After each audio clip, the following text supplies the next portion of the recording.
তুমি অনেক কিছু শুরু করো, প্ল্যান, নতুন অভ্যাস, নতুন স্বপ্ন, কিন্তু শেষ করতে পারো না। মাঝপথেই আগ্রহ হারিয়ে ফেলো। কখনো ক্লান্তি, কখনো ভয়, আবার কখনো অজুহাত।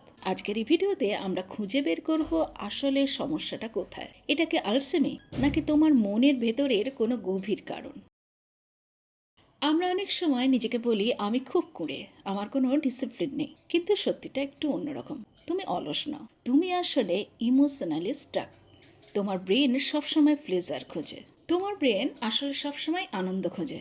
আর যখন কোনো কঠিন কাজ বা আনকমফোর্টেবল কোনো সিচুয়েশনে পড়ে যাও, ব্রেন তোমাকে ডিস্ট্র্যাক্ট করে দেয়। সহজ কথায়, তুমি কাজটি শেষ করছো না, তার কারণ তোমার মাইন্ড সেই যন্ত্রণা নিতে চায় না। তুমি হয়তো ভাবো আমি পারফেক্টভাবে করব, না হলে করবই না। এটাই তোমার জীবনের সবথেকে বড় ট্র্যাপ। পারফেকশন তোমাকে শুরু করতে দেয়, কিন্তু শেষ করতে দেয় না।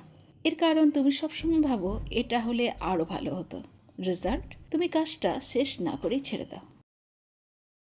তুমি হয়তো মোটিভেশন খুঁজছো, ইউটিউব ভিডিও দেখছো, কোর্স পড়ছো, কিন্তু একটা সত্যি কথা, মোটিভেশন সবসময় অস্থায়ী, ডিসিপ্লিন কিন্তু পার্মানেন্ট হয়। মোটিভেশন আসে যায়, কিন্তু ডিসিপ্লিন থাকলে তুমি কাজটা শেষ করতেই পারবে। ডিসিপ্লিন মানে কি? মনের ইচ্ছা না থাকলেও কাজটা করে যাওয়া। তুমি হয়তো বুঝতে পারছো না তুমি কাজটা শেষ করছো না, তার কারণ তুমি ভয় পাচ্ছ। ভয়, যদি আমি ফেল করি, যদি মানুষ জাজ করে, তাই তুমি কাজটা ফিনিশ করো না। তার কারণ ইনকমপ্লিট কাজের কোনো জাজমেন্ট হয় না, এটা একটা সাইকোলজিক্যাল ডিফেন্স। এটা সবচেয়ে গভীর কারণ।